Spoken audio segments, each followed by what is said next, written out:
When you guys receive your Kari, it's going to come looking like this.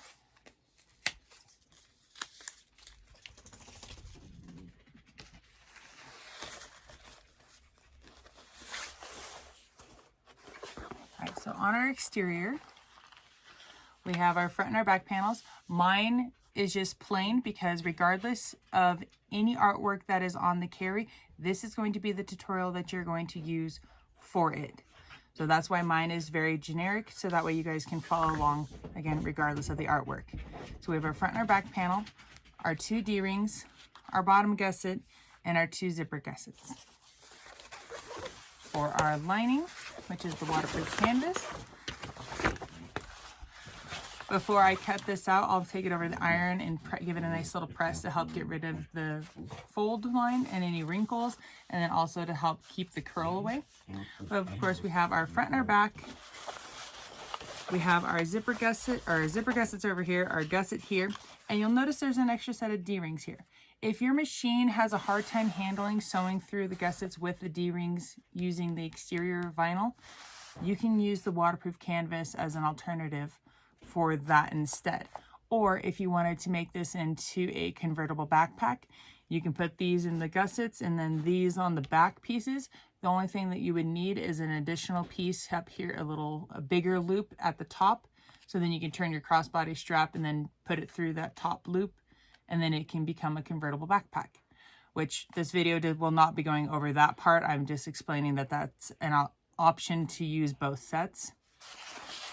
Also, after you cut out your exterior pieces, use your exterior pieces, especially like the front and back and the gusset pieces, to cut out your lining pieces. Just because the waterproof canvas, sometimes things get printed and they might be a little bit larger, they could be the perfect size, or they could be a tiny bit smaller. So make sure to center them up on using your exterior pieces here, and then of course make sure to press this because the wrinkles, any wrinkles or the fold will kind of play an effect into its overall size. But set that on top and cut it out. Even if it is a tiniest bit smaller and you have a little bit of white showing, you'll never see it because it's going to get hidden inside of the seam allowance when you do your binding. So also additional things that you'll need to cut. If you want to add interfacing to your bag, you can. I would recommend probably Decoville Light. I feel Decoville Heavy for this bag is just a little bit, because it's not a huge bag, it would make it a lot more difficult to turn. So Decoville Light, if you are going to add interfacing. And then a lot of times I don't end up doing it on the main front and back bodies, but I'll add them into like the zipper gusset and the gusset just to help the shape. And just make sure when you are cutting it, cut it an inch narrower in the length and at least a ½ inch, if not more, but yeah, ½ inch to 3/4 of an inch narrower in the height of the zipper gussets. And then same thing with the bottom gusset, an inch shorter, and you can always go an inch narrower because it is a lot wider and a little bit easier to say just go an inch narrower. If you decide you want to add them onto the front and the back, the main body parts, you want to measure, so cut that out. And then if you're going to do a lot of carry bags, I would trace this part onto a piece of paper and then measure in a ½ inch all the way around, then cut that piece out, then set it aside and save it. K&A's Kari stabilizer piece, and then write your measurements for the bottom gusset and the zipper gussets. So that way when you go to do another carry bag, you don't have to remeasure everything. You already have it written down and it's good to go, and then just set it aside and save it. But yeah, so when you cut these out, ½ inch smaller all the way around, and you can use that for those two pieces. Additional things you'll need to cut are also your binding. I personally like to use waterproof canvas for mine, and then can't remember the length right off the top of my head, but I believe I have it written down, so I'll make sure to add it down into the descriptions, and then the hardware list will be down in the description as well, and I'll also show you once I get to my sewing machine. So I'm going to go ahead and get all of this cut out, and I will see you guys at the sewing machine. Now that I have everything cut out, I have additional things. You will need your 2 D-rings. You can use 1 or 2 zipper pulls. For your crossbody strap, you're going to need webbing, a slide adjuster, and 2 swivel clasps. You will also need zipper tape for this as well. If you wanted to make this into a backpack, You will still need the 2 D-rings. You will not need the swivel clasps, but you'll need 2 slide adjusters. And I'll show you, I'll just mention where to put the placements for where you would put these. And that's where, if you did want to make it a convertible crossbody and backpack thing, I'll explain that as we're going along, but you will also need the additional, this D-ring tabs that are on the waterproof canvas or the lining side. You'll need those. In addition, you will also need to cut out of your own material. You'll need to cut out something for the top, and I'll explain that as we're going along. So if you wanted to add any, these are completely separate. This is an optional thing. It's not part of the pattern, but if you wanted to cut out your own material, you can add a slip pocket to the inside of this bag. You can also add a zipper pocket. If you were going to do those, you would add them onto your lining pieces, because if once you baste these guys together, you'd have to unpick it and then add them in if you decided you wanted to add them. If you were adding a personal business label, you can easily at this point add them onto the front or the back, your personal preference on where you like to place them. Myself, I like to add mine to the inside of the bag and usually just below the zipper pocket. Again, if you decide to add a zipper pocket, but if you do a slip pocket, I usually will go above the slip pocket. It's wherever you want to add it. You can go ahead. This would be the time to add it when your exterior and your lining pieces are completely separate. So set the main circles aside for the moment. We're going to work on our D-ring tabs. We're going to make a line right down the center. So 1 inch in. So we got those. And then if you wanted to, you can use a piece of double-sided stick tape right down the center. You would fold your edges to meet that line. And then the double-sided stick tape would then hold it in place, and you don't have to hold it. But if you don't use the double-sided stick tape, it's not a big deal. All you're going to do is then sew down the edges right here at 1/8 of an inch. When I get to the end of this one, I'll add this one, and then I'll just sew across the bottom, and then as I turn it, I'll fold the other side to meet the line and then sew back up the other side.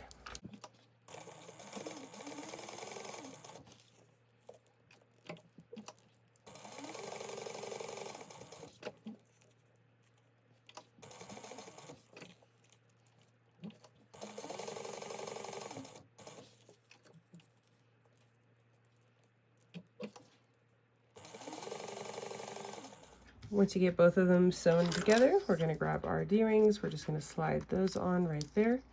And then I just like to, for the time being, just throw a clip on them and hold them like that. If you don't want to use a clip, you can just sew them closed, and you would just sew right here at 1/8 of an inch right along the edge. So those guys are ready to go. Next, we're going to grab one of our zipper tab exteriors, and then depending on if you have a directional or non-directional print, so let me grab the other one. So you can set them up if it's directional, where they all face one direction. So like if this is the front and you're looking at it, you could see them going towards the front, or if you didn't, you can have them split so they can go one to each side. It's really up to you how you want to orient your zipper pieces. So I'm just going to grab one of them, and then our zipper tape. I just kind of lay out my zipper tape on top of it, and I have a little bit that hangs over just so that way I have more that gets caught into the seam allowance. That's just my personal preference. And then I like to also heat seal the ends of my zipper tape as well. So we're going to take, so this is our right side of our zipper. This is the wrong side of our zipper. Right side of our material, wrong side of our material. So we're going to lay these right sides together, centering the zipper onto our zipper gusset piece. We're going to clip them. After you get it clipped together, you're going to sew this at 1/8 of an inch, and you can lengthen your stitches out to just baste them on.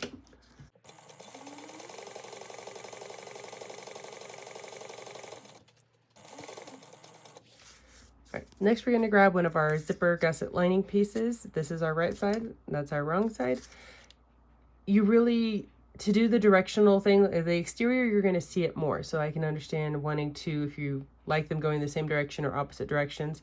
When it comes to this part, you really don't notice the zipper gusset as much. You'll notice more of the bottom gusset piece, not so much this part, but it's just kind of personal preference. It's up to you how you want to attach them on. But we are going to lay them right sides together with our zipper in the middle. So we're making a little zipper sandwich, and you want to make sure that your length is the same from edge side to side. So we're lining up our edges this way and also this way, and then clip that together. And after you get it clipped, you're going to sew this at a 3/8 inch seam allowance.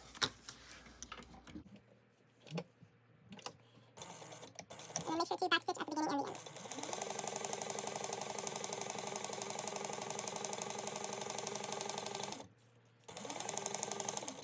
After you get it sewn together, we're going to kind of press and pull back on the zipper tape. I'm not tugging at it, I'm just pushing it over and then using my thumbs to roll up to get that stitching to meet right there as I keep knocking everything over.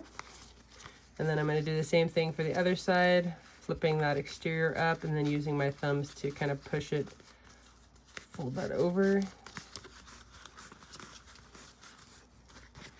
and then make sure to get them lined up. And then I just pinch that seam right there. I'm not tugging on my zipper tape, because if you do tug, if you like pull on this to get them to get these to line up and then lay flat, you can cause your zipper tape to go wavy. All right, and once you are happy with where that's at, you're going to then top stitch at 1/8 of an inch and then back stitch at the beginning and the end.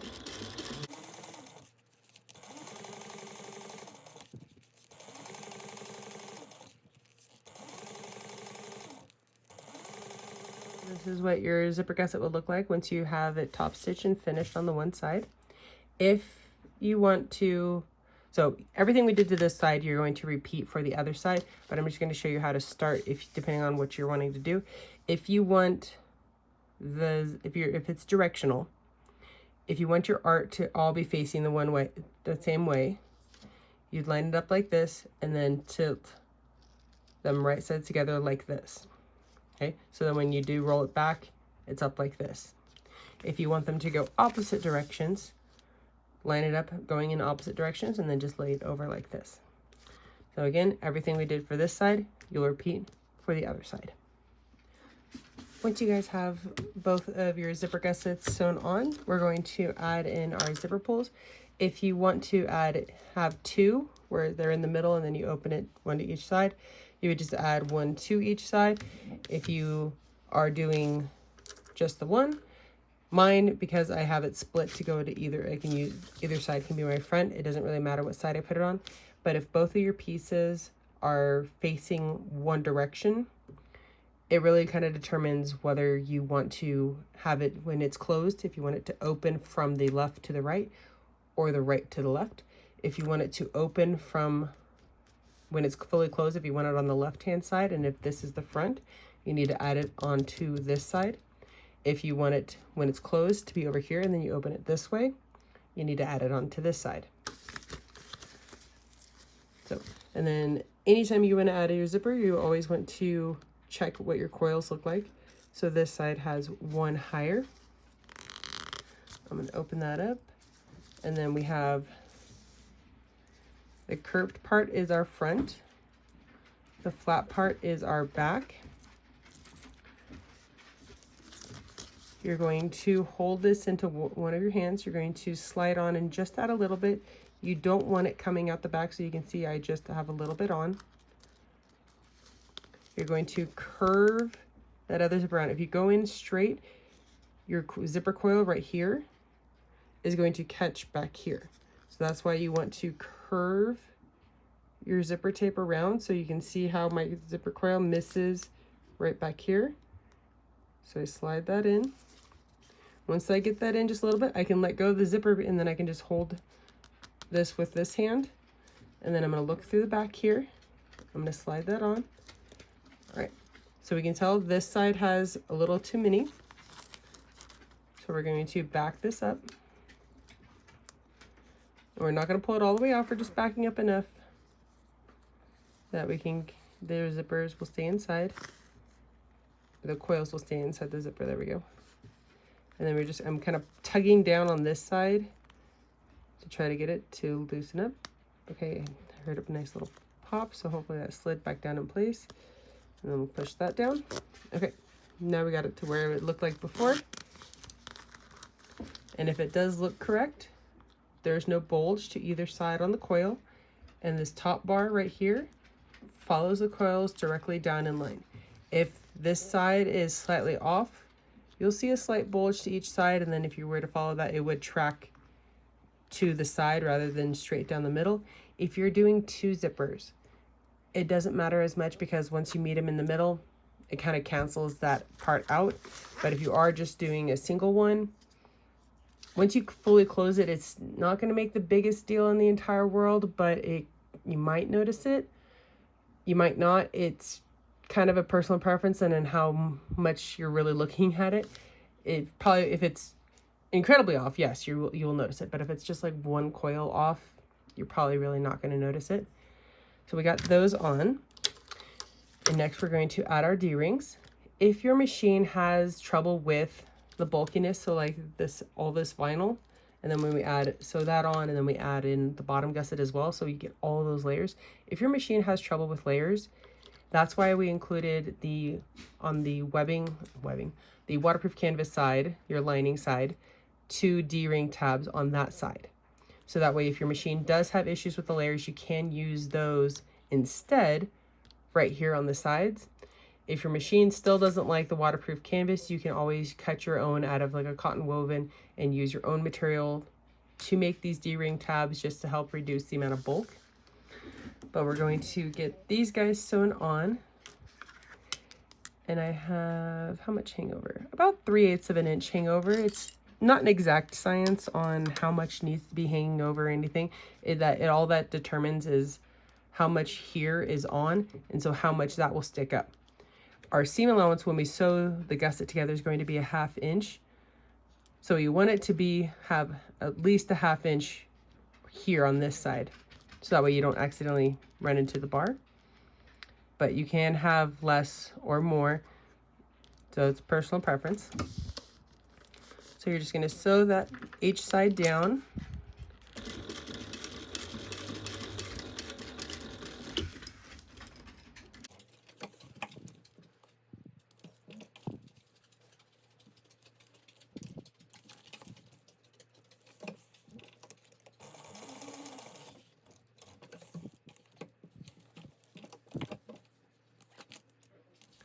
After you get your D-ring tabs sewn on, we are going to grab our bottom gusset. If you have both of these, your zipper gussets facing the same direction, you want to make sure that if this is directional, that it is kind of all facing the same way. If you don't want to, it's not a big deal. It's truly up to you. So I'm going to go based off of this one, so it's facing me. Mine are facing opposite direction, so it really doesn't matter which side I put it on. But if this is facing this way and this is facing this way, we're going the same way, which is good. And then we're going to line this up, centering it. My bottom gusset is a tad bit wider, but that's okay. I will show you guys how to adjust for that. You're going to sew this at a 1/4 inch seam allowance.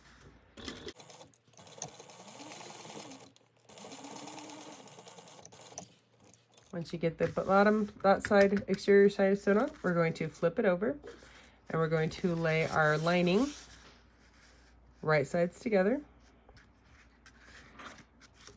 Okay, and then as long as it's going the same, okay, so we want it to be, so our lining is that way and our exterior is that way, so I want them to be in the same, going the same direction.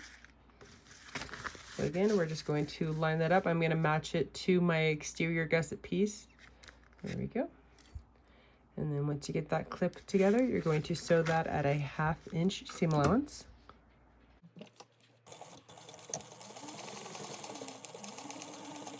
Everything we did for this side, we're going to repeat for this side. After you have both sides sewn together, one thing I like to do is trim these corners down right here. So within the seam allowance, and I just kind of curve up. I don't cut any of this center part down, but cutting these edges down really does help to reduce the amount of bulk that you have to deal with when working with the binding. So I do like doing that part. Next, we're going to then put our gussets wrong sides together. We're going to line up and fold over that edge, and I like to go around clipping this together. We're also going to baste this together because it'll make it easier when we go to put our it'll make it a lot easier when we go to put our binding and sew it all together. And I'll do that for both sides. We're going to go around, and I'm going to lengthen my stitches out, and we're going to go all the way around, and we're going to baste this together at 1/8 of an inch.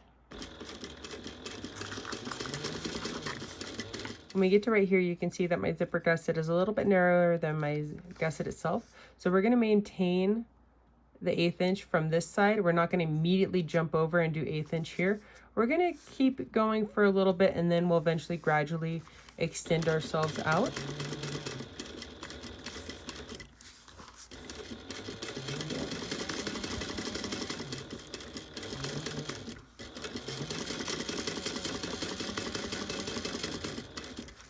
And then coming to this side's pretty even, so I'm just going to keep going straight across.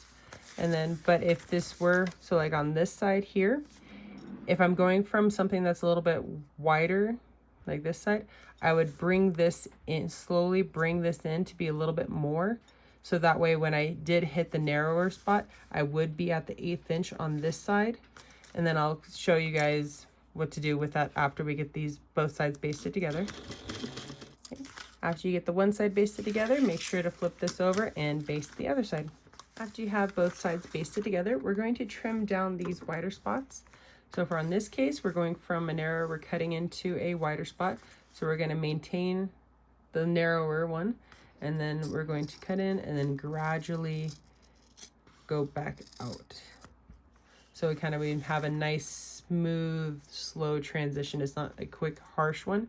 And the reason I like to do that, and I'll explain it also when we do our binding, why we go around and trim up after we baste it together, why we trim up the excess, is so if this is our gusset and this is our main panel, if they're lined up together and when we sew our binding on, so let's say this is our 1/4 inch seam allowance, we have an even 1/4 inch on both sides.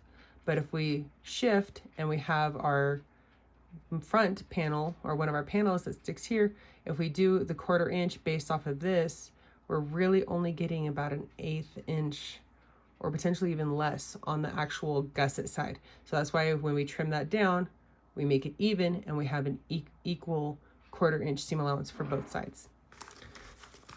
So then if we go this side, we're going from a narrow to a wider one, so it's pretty easy. But if we were, so this one's just a little bit, I'll just show you guys. But if we did have a bigger difference, you'd start further back and slowly cut in. So that way when you did meet that difference, when you cut into it, it should be the same. Okay. We're getting down towards the end. So if you did decide to add your zipper pockets or a slip pocket, again, those pieces are not included in the pattern material that you receive from K&A. It is something that you would have to cut separately to be able to add it in. But make sure you add that if you're going to do it, add that prior to basting these together. But I wanted to point out, if you wanted to do the backpack, so this is where you would add them if you're just doing the traditional crossbody strap right there. If you wanted to do a backpack on your back panel, instead of the D-ring tabs going here, you would add them off to the sides. So if I would have to find my center still, but you want to evenly have them off to the sides. So we'd have our ding. So we're going to pretend these are our D-ring tabs. So D-ring tab there, and a D-ring tab over here, and just make sure, so if we fold it in half, you want them to be symmetrical. So the same for each side. There we go. you would need to cut for your handles. I like to add a handle, so I usually do probably about a 7-inch handle. If you, and you're also, you would need your straps for the actual backpack straps. You can do anywhere between 36 to 50, 54, 56 inch, depending on your size and if it's for a kid, an adult. Personal preference, if you like them to hang a little bit lower, then you would want to definitely go with a little bit longer straps. You could always go up to even 60. It just depends on you and just kind of knowing what you like your backpack straps to be. It isn't the biggest bag in the entire world for a backpack, so probably would need a little bit longer straps. But if we had, this is our center up here, we would take 2 ends, so separate ends, so our straps, one goes here, and then I kind of like, they would meet here at this, over the center, and then angle out towards the sides, so out towards these guys. So angle out here, so angle, and then you would base those on and then trim off the excess. And then for your handle, I would put my handle on either side of my crossbody strap. Oh, here we go. So it would go something like that. And this is how long of a piece? Okay, so this is a little bit longer than what I would normally use. So if this, let's just pretend these are 2 separate pieces. So this is what I mean. They would look like this. So they would go out to the sides like that. So that you can have a little bit of overlap in them, or they could just touch right there at the center. These pieces, those corners right there, they can touch. And then you'd base on those edges. And then your crossbody, your handle. So let's pretend this is the handle. They could touch right there, and then just baste all 4 of those straps right there. So that's would be for your backpack. If you wanted to make this a convertible, you would need your D-ring straps, your D-ring anchors here. You would need D-rings here. And then you would also need to have a, instead of like, so the D-ring loop like this, you would need a longer one. So probably about 4 inches or so, or you can use a piece of webbing. So probably like that. So something, if you take into account for your seam allowance about 1/4 inch, you need this gap right here to be large enough to get your swivel clasps through.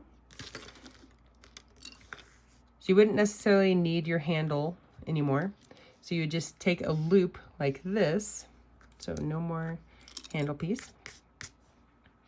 You would have a loop like this on your back, and then you would just make your crossbody strap. I usually do 54, but if you want to make it convertible, you can go all the way up to 60 inches, and then you could wear it as that. And then if you were going to make it convertible, your one swivel clasp would clip into here, down here at the D-ring. It would go through the loop and then clip down here. So then depending on how you want to use it or wear it. So that's what you do for that.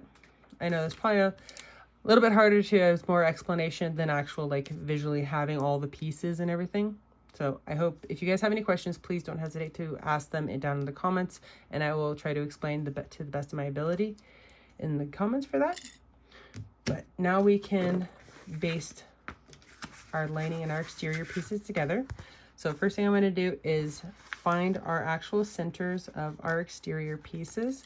So I'm going to clip the sides together there and kind of gently fold those together, and then add a small snip to the top and bottom. And you're going to do this also to your front. So when I cut these guys out, I just kind of roughly, loosely did a wider cut. I used these as my pattern piece to cut it out, but I just kind of loosely went. I didn't get very precise. Figured I would trim them up after I basted them together. So we went to center our lining onto our body pieces. We got those clipped together. Make sure that everything's lined up, looks good. And then we can lengthen out our stitches. And at 1/8 of an inch, you're just going to go around and basting your exterior and lining together.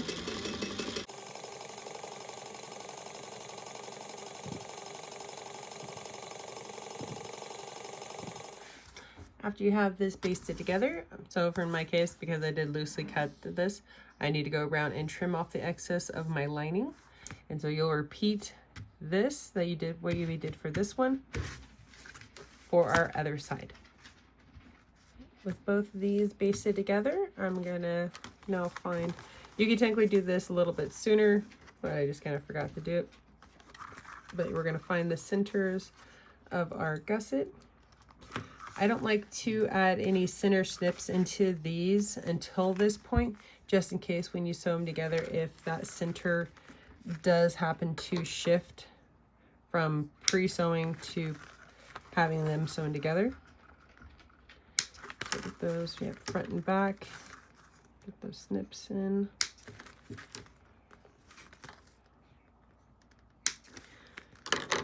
Okay.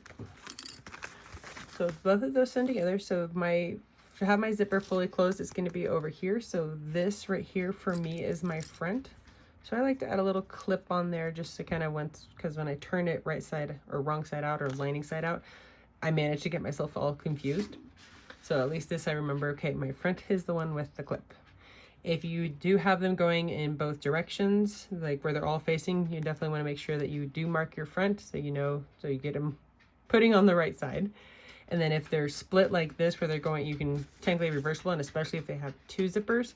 It really doesn't matter which side you use as your front, unless you're going based off of the bottom, which, oh, I guess I put mine going in the wrong direction, but it's okay. It's not a big deal. All right, so we're gonna flip this one. So now we have our lining facing out. What we're gonna do is then line up our top notches on both the front panel and our gusset.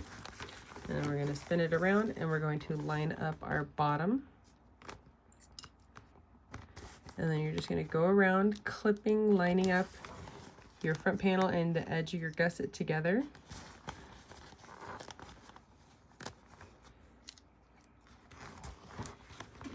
Once you have everything clipped together, it should look something like this. And then you're just going to find a spot and you're going to slide that underneath and then make sure to put your stitches back to regular. We're going to sew around this at 1/8 of an inch, sewing your main panel and your gusset together.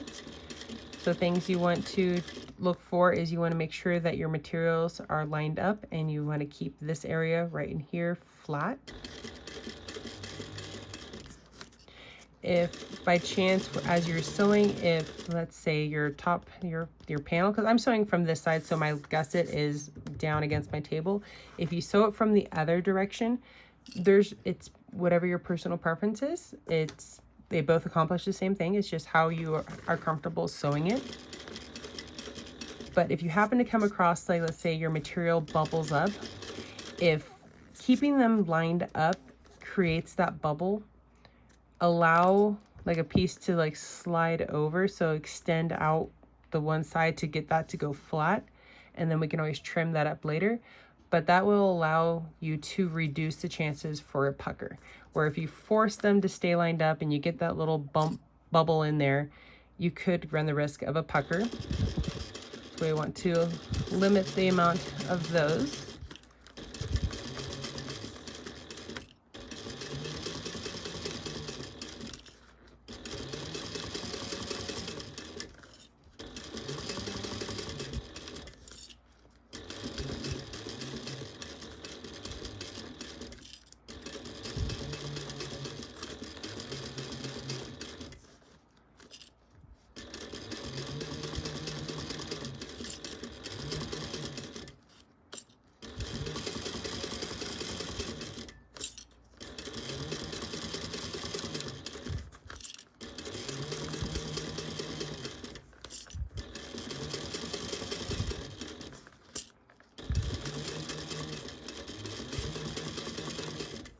Once you get it basted together, just go around and double check. Sometimes some things shift a little bit, so I did have a little bit of shift.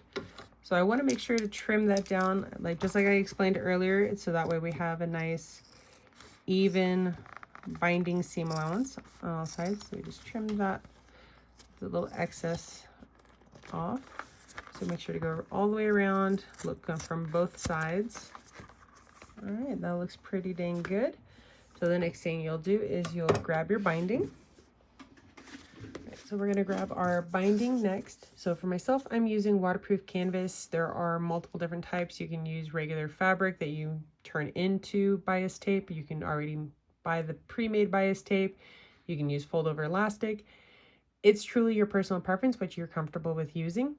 I just like to use this because the edges, like I can heat seal it and everything, and so I just like using this material, and I only have to sew it one time, which I like.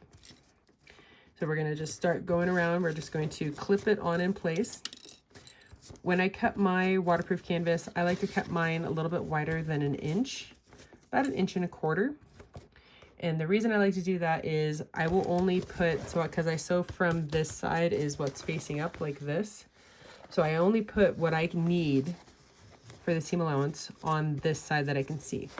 All the excess I push to the back where I can't see.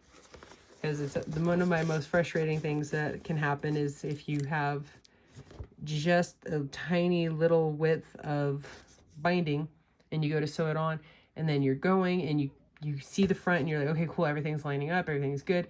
But on the back side, you don't know if you're catching it or not.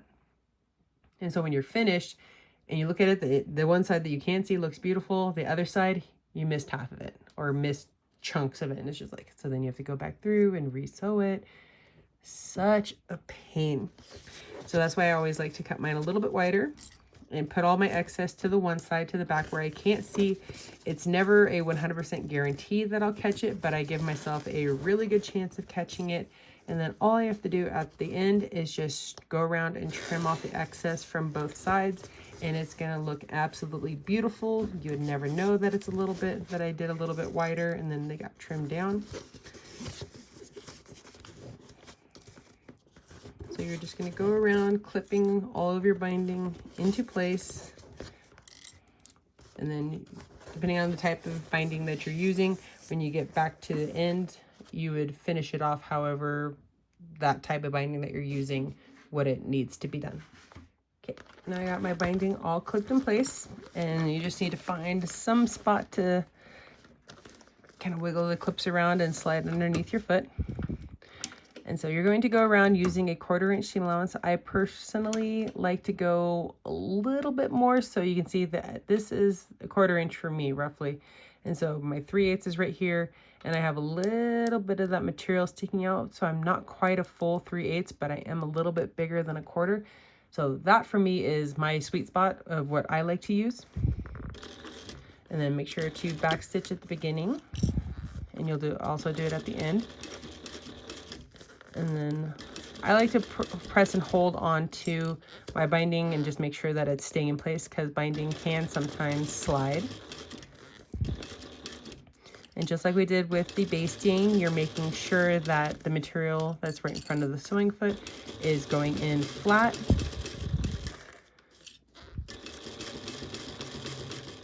And then my hand is over here, which is helping to rotate my bag.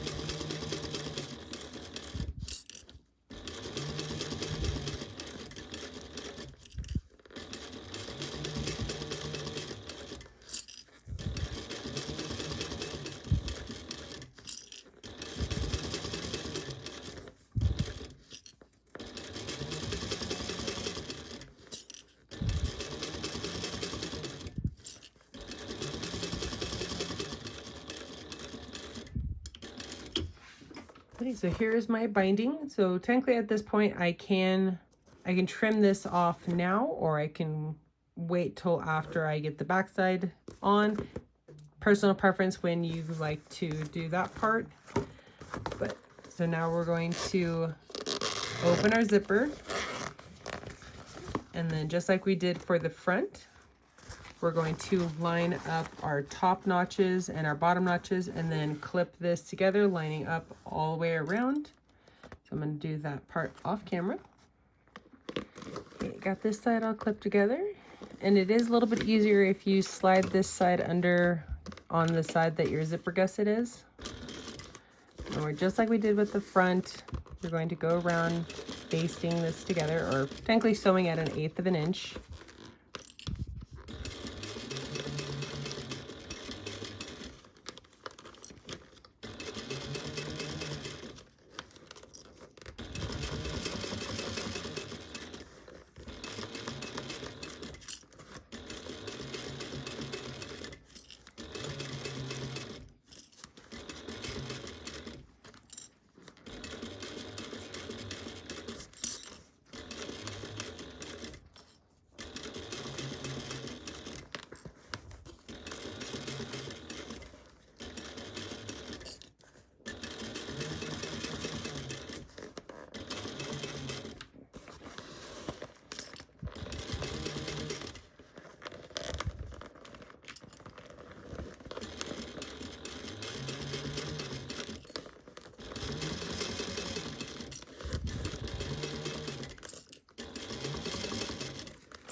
And so after you get this sewn together at the 1/8 inch, just like we did on the front, you'll go around and you'll trim up any of the areas that are hanging over. So like right here, I have a little bit that hangs over. So I'll just trim that off, and then you'll grab the next binding and then you'll clip your binding onto this. So I'm going to do that part off camera and I'll be right back. Once you have your binding clipped on, again, it'll be a lot easier to slide in from the zipper gusset side. And it's just the exact same process that we did for the front, just on the back. And it'll be a little bit trickier, only in the fact that you can't have your hand on the inside of the bag the whole way around like you can on the front. So where you can have your hand inside, it makes it a little bit easier to make sure everything is flat. Otherwise, I end up moving my hand towards the outside, helping to rotate it around, but I'm still keeping everything flat, lined up, and keeping my binding pressed down.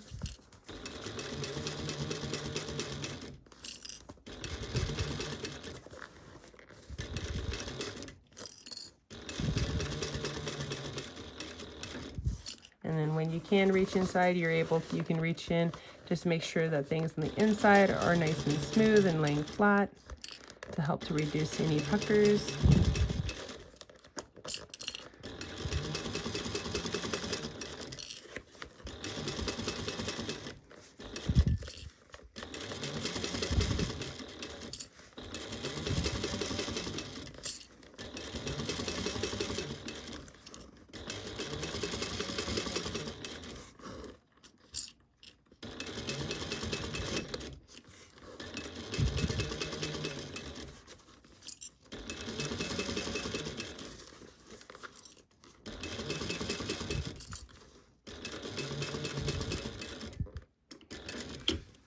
Once you have your binding sewn on, you'll just go around and trim up any of the excess that you have from both sides, on this side and on this side.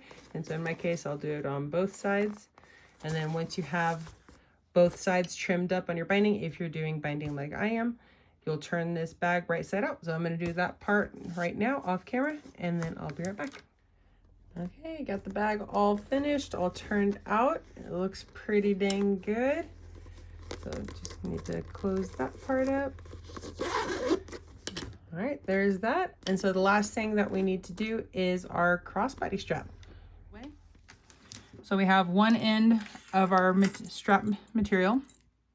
We got our slide adjuster. I'm going to go up and over the center bar. And this part right here is personal preference. I like to just sew a line back and forth a few times right there. But if you want to, you can pull a little bit more. You can sew a box, you can sew an X, a box with an X. It's truly your personal preference, however you would like to sew that. So whatever you decide to do, go ahead and do that.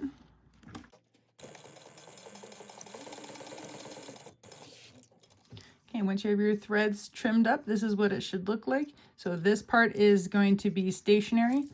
Then you're going to grab the other end. We're going to add one of our swivel clasps onto that.